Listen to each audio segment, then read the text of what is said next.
Hi folks, welcome back to the Ysolda Knits podcast. I'm your host Ysolda. I'm a knitwear designer based in Edinburgh, Scotland, and this is going to be a pretty short episode today, but I really wanted to squeeze in recording something because I'm really excited to show you the first pattern in my new Knitworthy 7 collection, the Coracle Cowl, which I'm wearing here.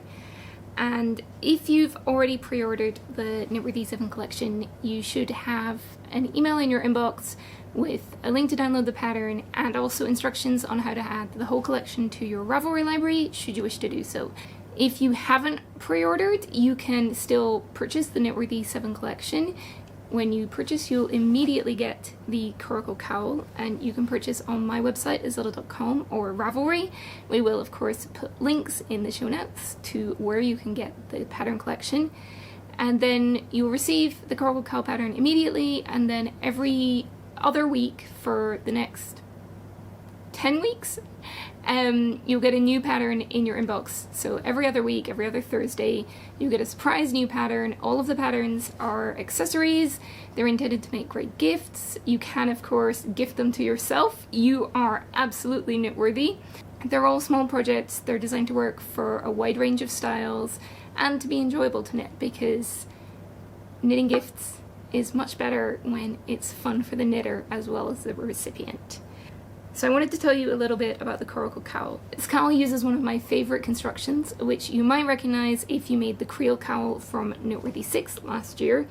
It's kind of like a faux triangular shawl.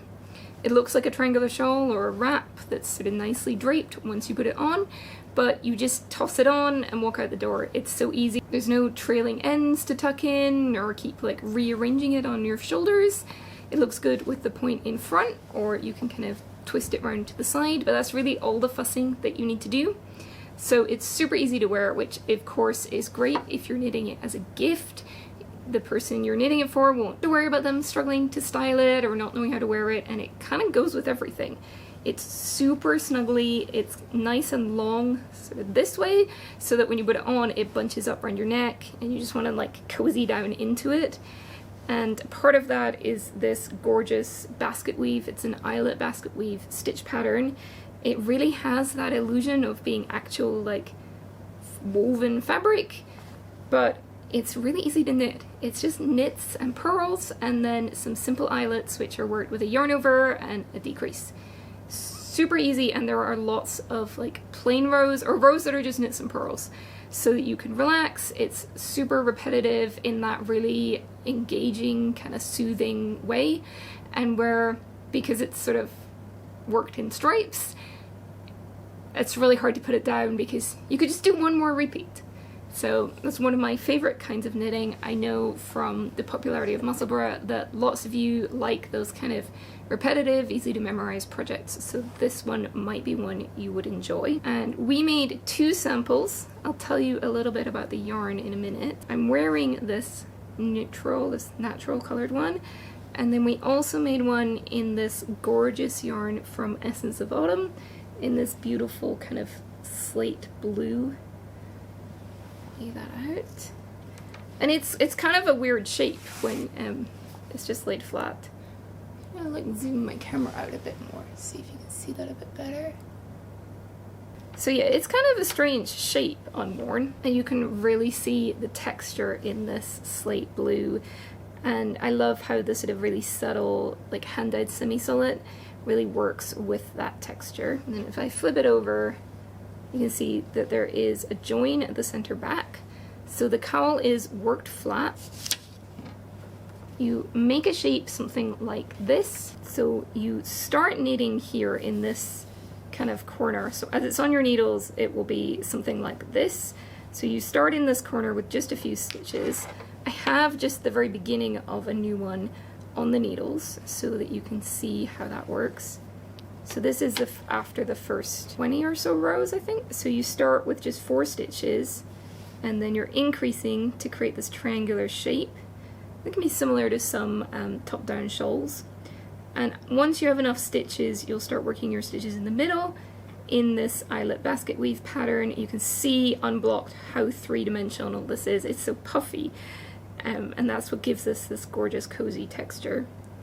And then on the edges you can probably just make out that on this side I've got a sort of almost like an I-cord edge. It's actually worked with double knitting. That's super easy. All you're doing is knit and purl and slipping stitches to create that gorgeous finished edge.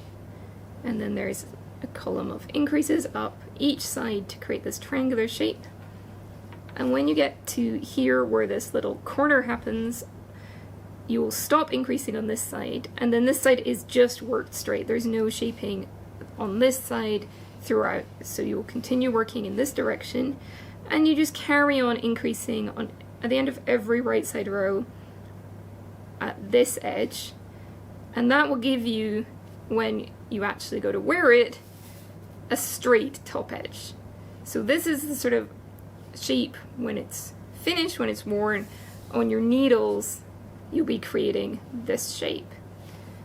So then you've got this big chunk here. This is all the same. You just continue increasing here, and the increases work really nicely with the eyelet basket weave pattern, so that every repeat is the same. You don't have sort of an the increases don't like work unevenly with the stitch pattern, so that you have like a really long repeat. The increases are incorporated into like a single repeat of that stitch pattern, so I'm really pleased with how that works. If we look at this, you can see how kind of every repeat is identical here. You're not doing something new, you don't have the kind of that unevenness with the increases. And it makes it much more intuitive to knit because you're just doing the same thing for every repeat. You don't have to like do different things at the end of each row for multiple repeats. Once you get up to here, then you're going to begin decreasing on that edge that you were increasing on to create another right angle corner, and then that right angle corner will be joined to your kind of cast on point corner. You're going to decrease, and this edge is just finished with a 1x1 rib. I'm going to pop this one off for a sec because I think you can see the transition a bit clearer in the white, or it's more like a natural white, more like a cream.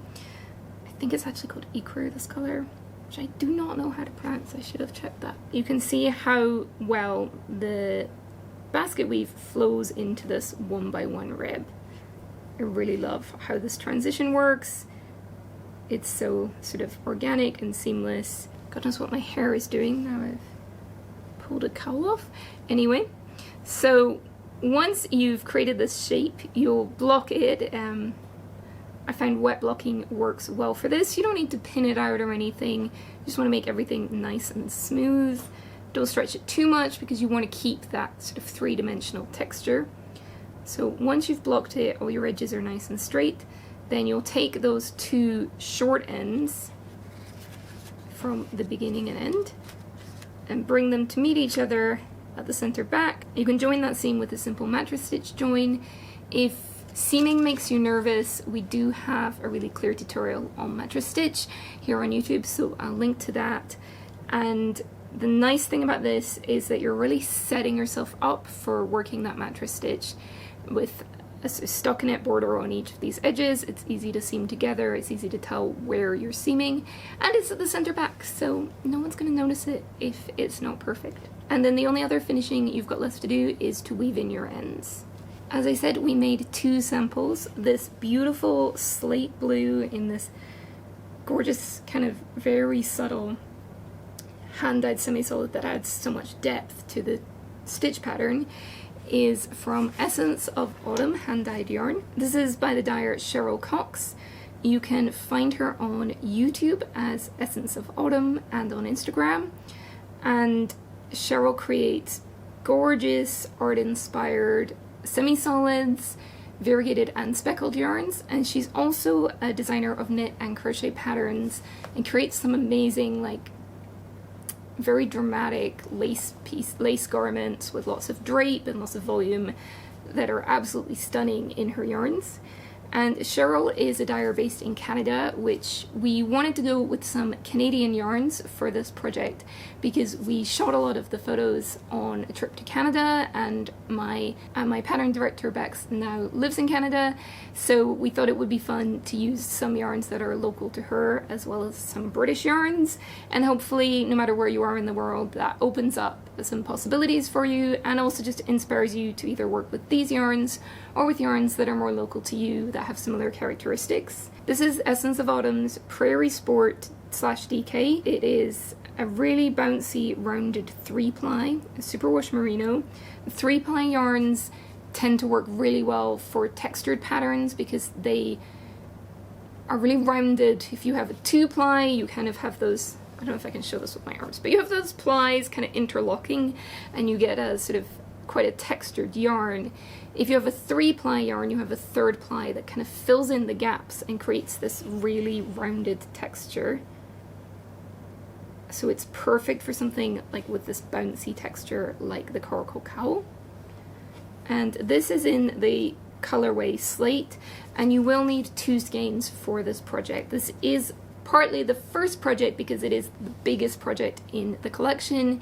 It might take you a little bit more time to knit than some of the other projects, but it is absolutely worth it for that gorgeous volume you get around your neck. And then this natural colored version of the Coracle Cowl is in West Yorkshire Spinners Blueface Leicester. It is their fleece Blueface Leicester in DK in the Ecru colorway.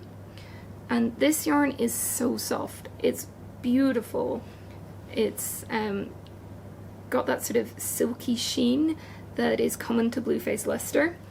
I wasn't sure if everyone would be familiar with what Blueface Leicester actually is. It's a breed of sheep, so I pulled out my copy of Clara Parks's The Knitter's Book of Wool, which is an amazing resource if you want to learn more about different types of wool fibre and different ways of spinning wool into yarn.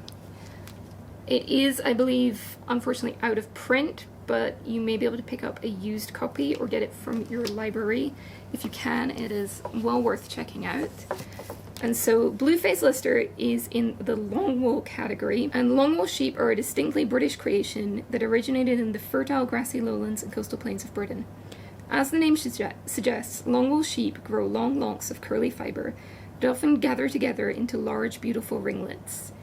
You might have seen these sheep. They look very different than the sort of fluffy, almost cartoon illustration of a sheep. They've got these long ringlets. The fibre tends to be medium to coarse with an average fineness of 24 to 41 microns and a luster that runs from brilliant to moderate. The special thing about Blueface Leicester is that it's a particularly fine long wool.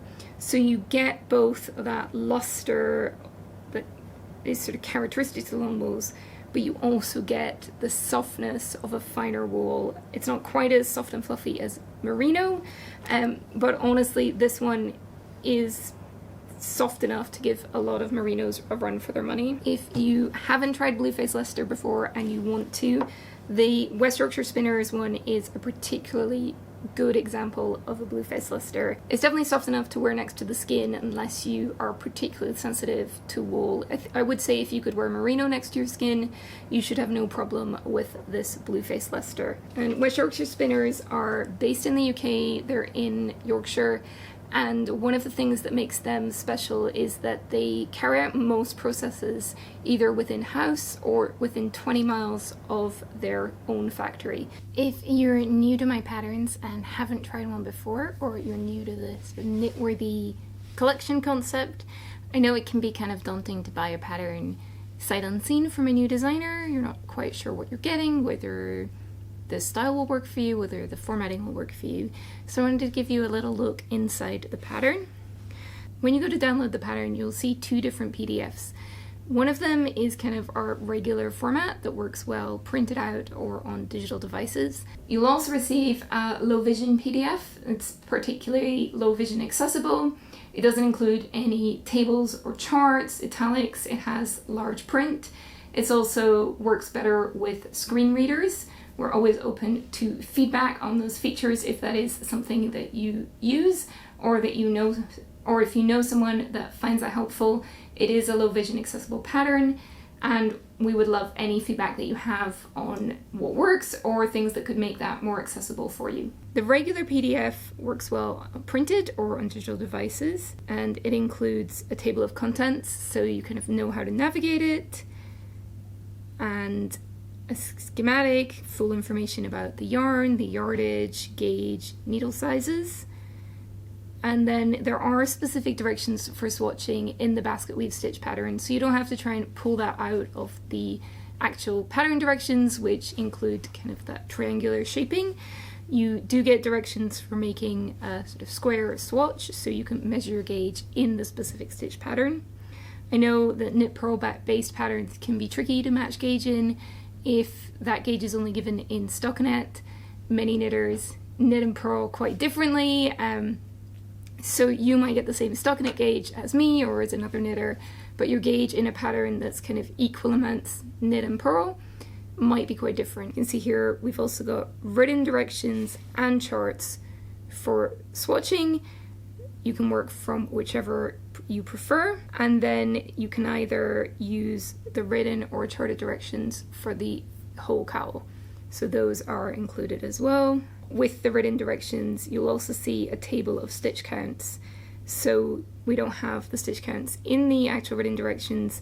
There's a table so that whether you're using the chart or the written directions, you've got a quick place to double check that you're on track, that you have the right stitch count. You may have noticed that I have 2 full skeins of this gorgeous Essence of Autumn yarn that we used for the blue version of the Coracle Cowl. If you're watching this kind of in real time, like when the video goes up, do keep an eye out on Instagram, because we will have a giveaway coming up really soon so that you can win these 2 skeins and make your own version of the Coracle Cowl. We'll also throw in a copy of Knitworthy 7. Don't worry, if you already purchased Knitworthy 7, you can absolutely choose a friend to receive your free copy. So keep an eye on Instagram for full details of that giveaway. And if you are thinking of casting on the Coracle Cowl, Knitworthy 7 is now available on my website and Ravelry. Currently, you will get the Coracle Cowl pattern immediately, plus 5 more surprise patterns that are great for gifting every other week for the next 10 weeks. And the Coracle Cowl is currently exclusive to Knitworthy 7, but it will be available as a single pattern in mid-December once all of the Knitworthy 7 patterns have been released.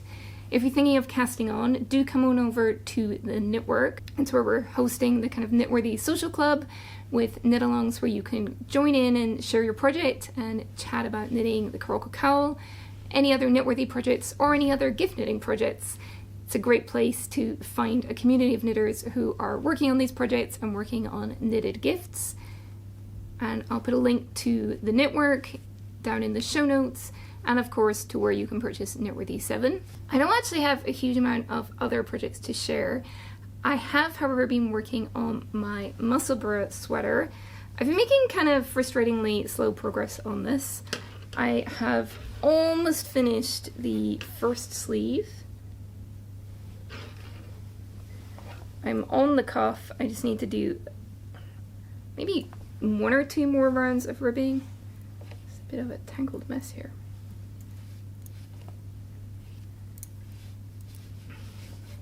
Yeah, I just need to do, I think a couple more rounds of ribbing, and then I am going to do a tubular bind off.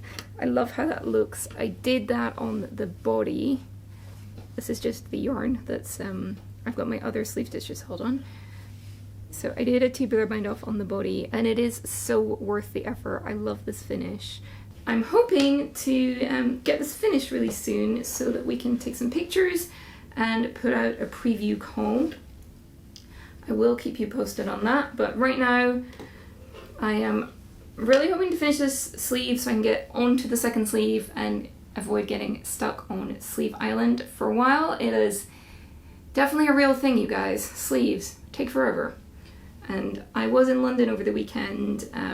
We went down by train. I did get a good chunk of the sleeve knit on the way down, but I didn't mesh on the way back. It was a really busy weekend. I was exhausted, so mostly I napped, which was great and just what I needed. Sometimes knitting is not what you need, but now I'm kind of frustrated with my sleeve progress. I'm hoping that next time I talk to you, I will have an actual finished sweater to show you. Maybe I can do like 2 rounds of this today. That seems manageable. I'm gonna end that there today because I have a bunch of stuff to do to make sure the pattern release all goes smoothly. It's mostly pre-scheduled, but there is a few things that we have to do kind of live, so I don't want to hold that up because I was recording a video talking about it. I'm gonna go actually do that. And hopefully by the time you watch this, the pattern is out. Knitworthy 7 is available on my website and Ravelry, and I can't wait to see your Coracle Cowl projects. Do make sure that if you are casting on, that you share your projects either on Instagram or Ravelry or on the Knitwork. If you're sharing on social media, you can use the tag Coracle Cowl and Knitworthy, and always tag me so that I can see. And I often share customer projects, so I would love to see what you're working on and maybe share it with everyone else. Till next time, happy knitting and goodbye.